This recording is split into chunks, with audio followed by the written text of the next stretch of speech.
Chers amis, je vous remercie de votre accueil. Hier aussi, j'ai eu l'occasion de discuter et apprendre des problèmes qui existent ici en Europe. Mais en comparaison, c'est complètement de notre univers, ce qui se passe en Inde.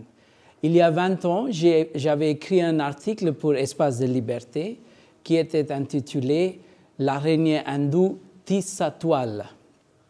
C'est à ce moment-là que j'ai rencontré pour la première fois M. Dartevel. Et l'araignée a complété son projet. Là, vous voyez tout ce qui est en safran, c'est l'intégrisme hindou qui est reflété maintenant dans les résultats politiques à l'Assemblée nationale en Inde, c'est au Parlement. C'est juste pour situer un peu les conditions et la situation politique de l'Inde. Et il y a aussi quelques regards pour la culture. Sur la culture, agriculture, c'est des images très récentes. Le mousson, c'est moins régulier que les élections en Inde. Donc, des fois, il arrive des problèmes comme ça. Et quelle est la réponse du fermier? Vous regardez ça.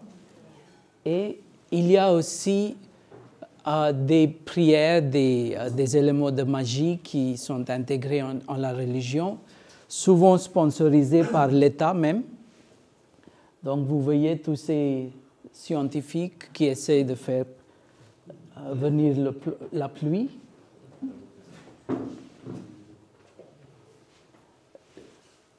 Parce que mes bagages ne sont pas arrivés, mon PowerPoint n'est pas ici, j'ai tiré de l'Internet quelques documents que j'avais préparés avant. C'est en Telugu, mais je vais vous expliquer. En 15 minutes, j'ai mis quelques images ensemble pour vous donner le goût de ce qui existe en Inde aujourd'hui. Et là, c'est un extrait de l'article 51 de la Constitution indienne qui exige chaque citoyen de développer l'esprit scientifique, l'humanisme et aussi l'esprit de réforme sociale. Donc il y a quand même un appui en ce qui concerne la Constitution dans notre pays. Malgré ça, il y a beaucoup d'astrologie et c'est un extrait de Humanist Media qu'on utilise pour les réseaux sociaux. Et on avait lancé, moi aussi, un défi aux astrologues juste avant les élections, qu'ils prédisent les résultats des élections. Et c'est toute une tradition des rationalistes, des libre-penseurs, des scientifiques qui lancent des défis comme ça. Et bien sûr, ils n'ont jamais perdu d'argent. Les défis, c'est 1 million de roupies, 10 millions de roupies. Il y a 5 ans, j'avais lancé un défi avec l'argent que je n'avais pas, mais avec une connaissance scientifique que j'avais. Et la certitude que ça ne va pas marcher, ce qu'ils disent.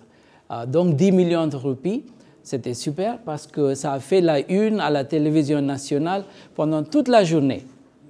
Même avant les nouvelles qui annonçaient les démarches du Premier ministre, il y avait des libre-penseurs qui disaient « Allez, venez les astrologues, répondez et gagnez 1 crore, c'est 10 millions de roupies. » Voilà.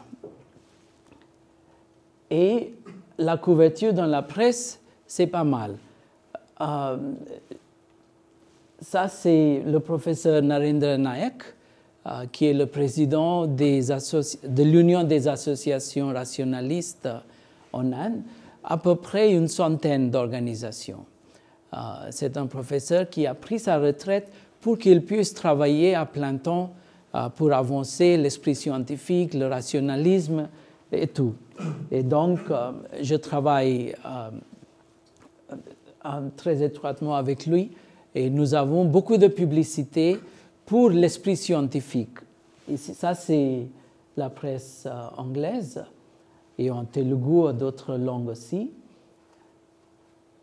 Et j'ai rencontré, parce que j'avais lancé le défi, il y avait trois astrologues qui sont venus dans différentes chaînes de télévision répondre à mes questions.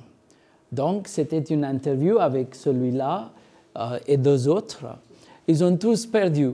Ce n'est pas le Congress Party qui a perdu dans les élections, c'est des astrologues. Parce que le Congress Party a eu dans les soixantaines de sièges, mais les astrologues, nuls.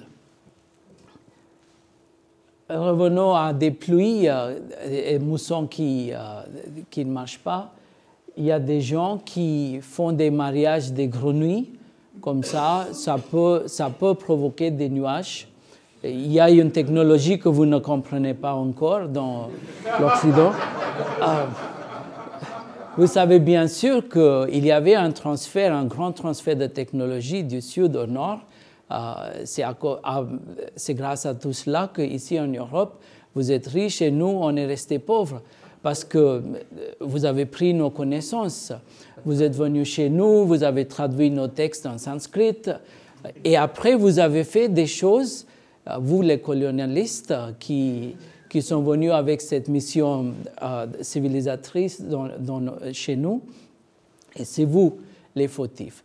Nous, on avait les bombes atomiques, pays, civilisation qui privilégiait la paix, mais on avait des bombes atomiques chez nous, on avait des avions, parce que n'avez-vous pas lu l'épique Ramayana, là où on a expliqué que les dieux et les hommes, et aussi les singes, pouvaient voler dans des avions. Nous, on a conçu ces idées, on a fait des plans, c'était un projet, et vous avez exécuté ça. J'exagère pas, c'est la mentalité d'un hindou. C'est 90%, 90% des Indiens pensent comme ça, des hindous. Donc, le contexte culturel, c'est très arriéré. C'est un État qui subventionne, qui donne de l'appui à la superstition. On a lancé ce satellite pour aller au Mars, réussi. Le scientifique qui est le chef de la mission espace de l'Inde, il est allé au temple avant la lancée du satellite et après aussi. Pourquoi ils ont mis de l'essence, je ne sais pas. Mais s'il faut faire confiance en Dieu, il faut lui donner toute notre confiance. Et ce qui est vraiment, vraiment triste, c'est que tout ça se passe dans un pays où, il y a plus de 2000 ans, il y avait le Bouddha qui conseillait aux gens de ne pas croire n'importe quoi, d'y penser, et même pas accepter ce que dit le Bouddha sans avoir vérifié. C'était un siècle de lumière, quelques siècles de lumière, complètement dératés parce qu'il y avait l'hindouisme qui est revenu. Si on veut parler du futur, de l'avenir du mouvement athée en Inde, peut-être qu'il faut jeter un coup d'œil sur ce qui s'est passé dans le passé. Même avant les Grecs, même avant les Épicures, avant Démocritus, il y avait une pensée très matérialiste, il y avait des libres penseurs. Les contemporains du Bouddha, par exemple, Ajita Kesa Kambali, il avait même critiqué le Bouddha parce qu'il n'était pas très clair en ce qui concerne l'athéisme. Il a dit, nous, notre origine, c'est dans les éléments et on y retourne. Il n'y a pas de vie après la mort et il n'y a pas de vie avant la mort. Dans quel contexte disait Ajita Kesa Kambali tout ça? Ajita Kesa Kambali a pu dire ça parce qu'il y avait déjà très répandu dans le pays des idées des Sankhya. Les Sankhya, c'est des philosophes indiens. C'est les premiers philosophes indiens, je pense, premiers philosophes scientifiques qui ont dit il est impossible de créer la matière du néant. Et ils ont dit on ne peut pas détruire ni créer de la matière. Ils étaient très clairs. C'est dans ce contexte que sont développés les Sankhya, Les atomistes, les premiers atomistes indiens dans le nord du Canada, peut-être vous connaissez déjà, qui ont dit que l'univers est construit par des atomes. Bien sûr, ce n'est pas une conception moderne de la matière, mais c'est une conception matérialiste du monde. Ça, c'est très important. Et il y avait le Bouddha. Le Bouddha, c'était le premier chez nous à proposer une déontologie qui n'avait pas besoin d'un Dieu. Ça aussi, c'était une avance dans la civilisation en Inde, je dirais même dans la civilisation humaine. Mais c'était une avance qui a été ratée parce qu'il y avait le retour de la religion hindoue qui a complètement détruit tout ce qui était athée, matérialiste et tout dans le pays. C'est pourquoi on n'a pas de texte officiel auquel on peut se fier. Disons que c'est originel des athées, mais on trouve des références dans les livres, dans les épiques des hindous, des références à des Charvaka. Charvaka, c'est une école des matérialistes indiens, dont le plus grand homme, c'est Prajapati, Brihaspati aussi. C'est eux qui ont formulé une critique de la religion contemporaine il y a 2500, 2600 ans. C'est eux qui ont proposé une conception matérialiste de l'univers. Et les Charvaka, on peut conclure, parce qu'on a vu les critiques par des religieux, on peut conclure qu'ils privilégiaient la paix, ils privilégiaient le bon sens, ils privilégiaient la déontologie et ils rejetaient les prêtres, ils niaient l'existence du Dieu, déjà avant le Bouddha. Et après, il faut attendre presque 2000 ans pour voir réapparaître des gens qui sont un peu comme nos cousins, des gens qui privilégient un peu le bon sens, le common sense et un peu l'esprit scientifique. C'était un big gap, comme on dit en anglais, avant l'ère Jésus-Christ et après la réapparence des athées, des humanistes, des rationalistes. Quand vous parlez des athées, des rationalistes récents, on peut faire référence à des grands hommes comme M.N. Roy, des gens qui étaient inspirés par les siècles de la lumière ici en Europe. Tout ça se traduit en deux mouvements en Inde. Le premier mouvement, c'est le mouvement pour la liberté humaine dans la société. C'était des réformateurs sociaux et tout. Et de l'autre côté, il y a le mouvement qui est bien connu en dehors de l'Inde, c'est le mouvement bien superficiel mais très puissant pour l'indépendance politique de l'Inde, dont le leader Gandhi et les autres. Et souvent, on est un peu hijacké par la discussion sur l'indépendance politique de l'Inde. L'Inde est indépendante depuis, je pense, presque 70 ans.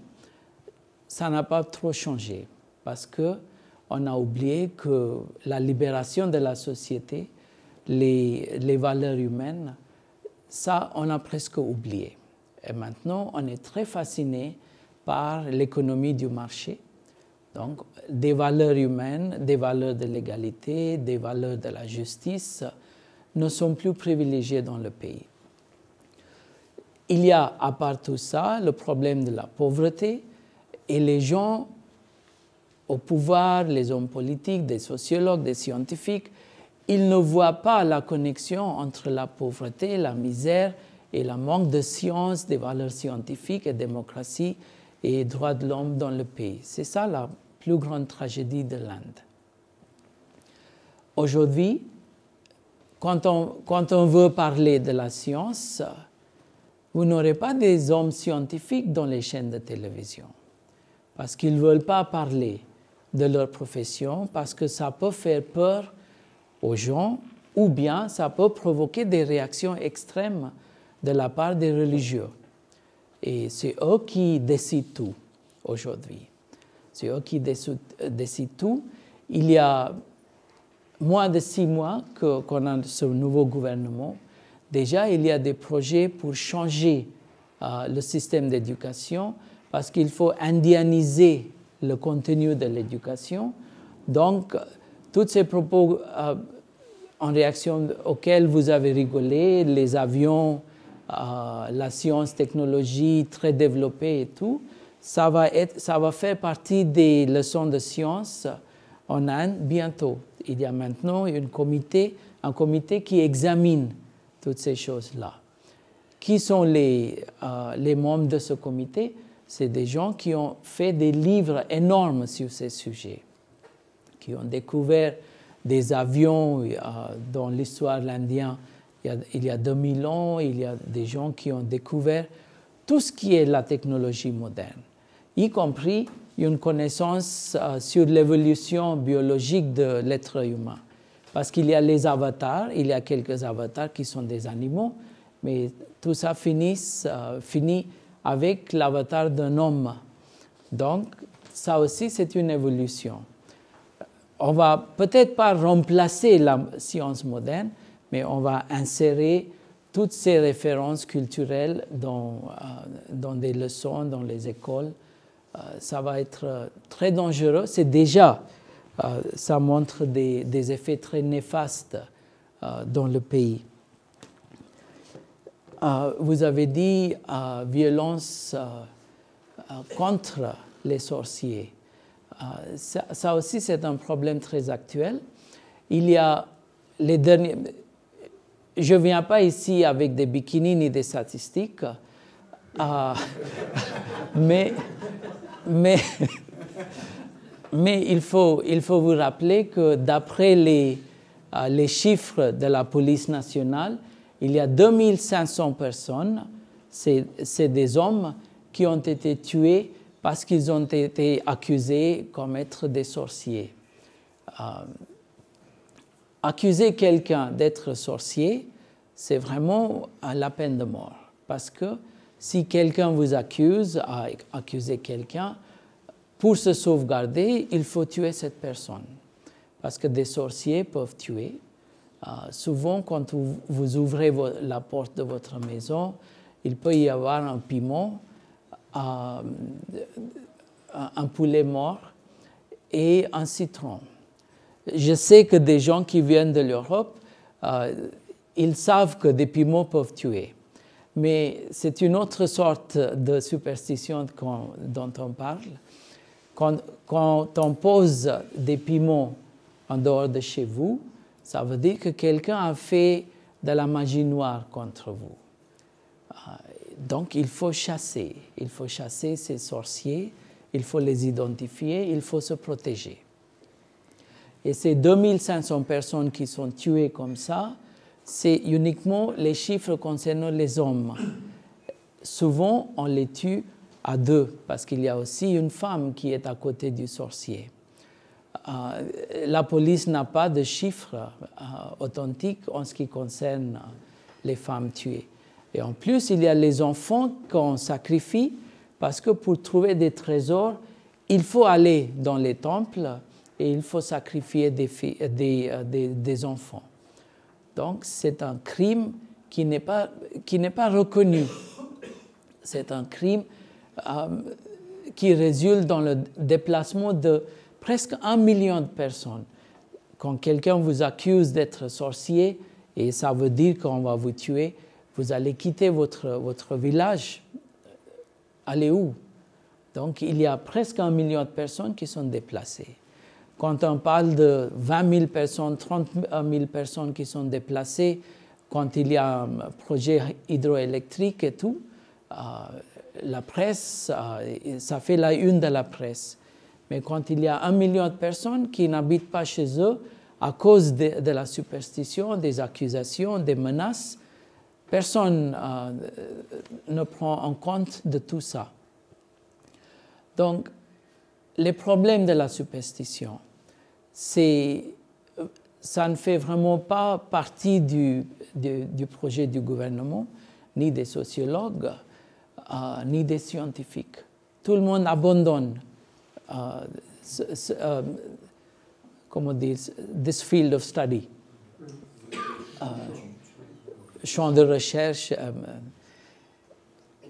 Il y a les athées, il y a des humanistes, des libres penseurs, des laïcs qui essaient de faire quelque chose, qui essaient des slides que je vous ai montrés, c'est aussi un peu la réflexion de ce qu'on a fait. À part ça, il y a aussi des problèmes posés par des conceptions, les convictions qui tournent autour de la renaissance des morts. Parce qu'une fois qu'on est mort, on peut renaître. Il y a des idiots partout, mais des idiots tellement concentrés en Inde qui pensent que des gens qui sont morts peuvent revenir dans la société humaine. C'est énorme.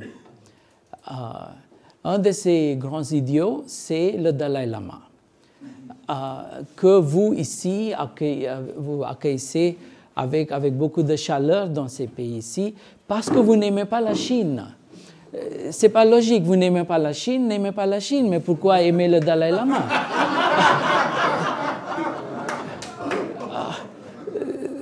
C'est un théologue, il veut établir la religion d'un gouvernement. Bien sûr, qui ne veut pas le self-determination, la liberté pour un peuple de décider où habiter et comment définir leur territoire et tout. On est avec les victimes au Tibet. Mais ce n'est pas la même chose parler du Dalai Lama. Il y a quelques années, on avait le Dalai Lama qui a essayé de lancer un grand escroc. C'est un escroc, il n'y a pas de doute. Il a essayé, c'était un scandale. On m'a appelé au matin, 8 heures du matin, dimanche. Disons, avez-vous regardé la télévision? C'était des appels des chaînes de télévision. Il dit, qu'est-ce qu'il y a? Il y a cette petite fille qui se dit un ancien ami du Dalai Lama. Ils étaient ensemble, ils jouaient ensemble. Après, celui-là, il est mort. Maintenant, il est rené comme une petite fille qui parle de l'indépendance du Tibet, qui est en contact avec le Dalai Lama par la télépathie et tout. Il dit, laissez-nous, c'est un dimanche, ne nous dérangez pas. Mais qu'est-ce que c'est que cette chinoiserie qu'il lance sur nous? Mais c'était plus sérieux que ça. Ça a duré 3 ans, comme un soap opera. Ils avaient cette petite fille qui a appris quelques dialogues qu'elle pouvait répéter dans des chaînes de télévision. Et puis, je suis allé au Human Rights Commission, en disant que traiter un enfant comme un adulte, traiter un enfant comme une personne qui a des pouvoirs surnaturels, c'est contre les droits de l'homme d'un enfant. Chaque enfant a le droit d'être traité comme un enfant. Et pourquoi cet enfant est dans un temple au lieu d'être dans une école? La place pour cet enfant, c'est l'école. Et quand j'avais lancé cette campagne, on n'a eu que des gens qui étaient contre nous.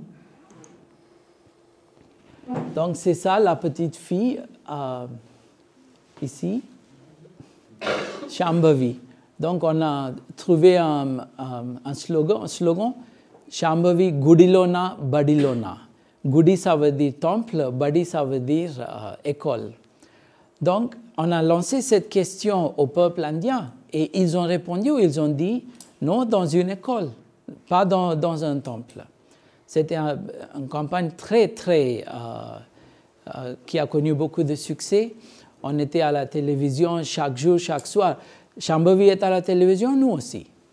Donc, et on a demandé l'arrestation des gens qui exploitaient ce petit enfant. Tout d'abord, le Dalai Lama, parce que c'est lui qui avait lancé tout ça. Tout ça, c'est des intellectuels qui sont venus nous aider dans notre campagne. Et vous allez voir ici, c'est des intégristes hindous qui sont venus. Ils peuvent être violents, ils sont venus. On était là avec la télévision, donc ils ont dit, vous êtes contre les hindous. On a dit, taisez-vous, c'est des bouddhistes, ce n'est pas des hindous.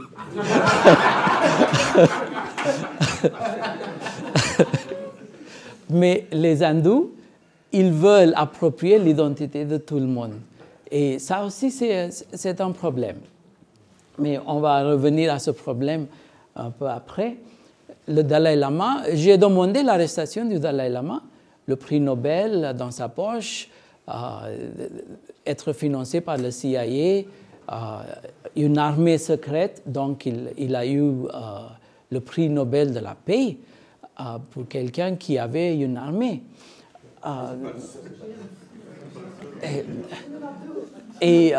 Mais pour l'Inde, parce que c'est le contexte de l'Inde, on ne parle pas de rabbin ou de PLO. Donc, le Dalai Lama, il voulait venir installer cette fille comme son successeur. C'est un peu difficile la logique. Le Dalai Lama, quand il a eu 75 ans, 75 on dit, 75 ans, il avait annoncé qu'il ne sait pas, mais peut-être qu'il va renaître, pas en Chine, mais en Inde. Parce qu'en Chine, il n'y a pas beaucoup de liberté. OK. Un homme vieux, tout le monde a le droit de rêver et de faire des projets, d'après lui aussi. Mais, donc il a dit, moi je vais choisir l'Inde et pas la Chine. OK. Et après il a dit, pourquoi pas comme une fille? C'est pas exigeant que moi je dois renaître comme un garçon. Il a dit, OK. Troisième chose, il a dit, peut-être que moi je vais renaître même avant la mort.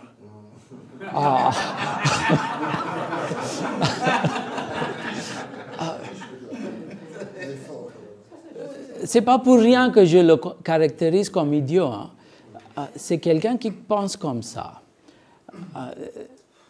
Si quelqu'un est mort et il peut renaître, et il peut choisir comment renaître et où renaître, et choisir de renaître même avant sa mort, c'est un peu difficile ça. Non.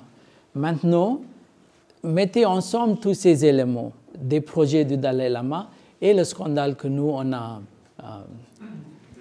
attaqué. Donc, il faisait ses projets. Il est venu chez moi, à Hyderabad. Il est venu dans la ville. Il avait une prière dans un temple bouddhiste. Il avait une conférence de presse. Il avait 4 ou 5 engagements publics. Il n'a rien fait. Il est venu. Il a trouvé qu'il y avait un jugement de la Commission nationale, Commission des droits de l'homme. Il a trouvé qu'il y avait une plainte contre lui avec la police. Il y a même le police officer qui m'a dit qu'ils ont conseillé au Dalai Lama de repartir. Et il l'a fait. Donc il est venu, ce pauvre ascétique qui pense aux Tibétains tout le temps, pendant toute sa vie, parce que vous ne savez pas, il a quitté son palais avec 1000 chambres. Ce pauvre ascétique qui est venu en Inde, qui a un palais en Inde aussi, et qui est venu à Hyderabad pour un peu vanter sa pauvreté. Il ne porte qu'une petite robe autour de lui, mais qui habite dans un hôtel à 7 étoiles, le seul hôtel à 7 étoiles à Hyderabad. Il y est resté pendant 2 nuits et il est parti sans avoir rencontré personne. Donc, des fois, on a des succès comme ça. Des fois, on a des succès contre les astrologues. Des fois, on a des projets où on peut montrer que la science, ça marche. Combien sommes-nous? On ne sait pas. On ne sait pas. On sait qu'au sud de l'Inde, il y a 40 ans, 50 ans, il y avait des partis politiques dravidiens qui avaient un agenda, qui avaient une politique rationaliste, politique de ce qu'ils appelaient self-respect. Parce qu'ils ont dit l'hindouisme, avec ce système de caste, ne respecte pas la dignité de l'homme, donc ils proposent la dignité comme un aspect culturel, politique de cette partie politique. Malheureusement, aujourd'hui, un des leaders morts de ce mouvement, lui aussi, il a des temples. Ils ont construit des temples pour lui. C'est un peu bizarre comment pensent des gens, mais le fondateur de ce parti politique, Periyar, il était extraordinaire. Il était aussi raciste, mais il était extraordinaire. Et partout dans l'État de Tamil Nadu, vous allez voir des statues de Periyar avec, sur le podium de la statue, « There is no God, no God, no God. He who believes in God is a fool. He who propagates is a scoundrel, etc., etc. » Mais c'est des statues qui sont sponsorisées par l'État. C'est des statues qui étaient mises en place par le gouvernement qui a été établi par ce parti politique. Mais ils ont donné une énergie nouvelle au mouvement athée, rationaliste. En gros, c'était très bien, mais quand on recherche un peu, quand on voit avec une loupe, on peut trouver beaucoup de problèmes avec ce mouvement aussi. Quand on parle des autres États, il n'y a qu'une dizaine, une centaine, 200, 300 personnes qui sont membres des organisations rationalistes, free thinkers et tout. Je ne sais pas si vous avez entendu parler de l'assassinat de Dr. Dabholkar. Le Dr. Dabholkar, il était médecin et il y a 25 ans presque, il a démissionné, il a dit sa vie c'est pour le rationalisme. Et sa femme aussi est médecin, donc c'est elle qui gagnait et c'est lui qui a construit dans l'État de Maharashtra presque 20 000 groupes de rationalistes. Donc presque dans toutes les agglomérations de villages, il y avait des représentants rationalistes.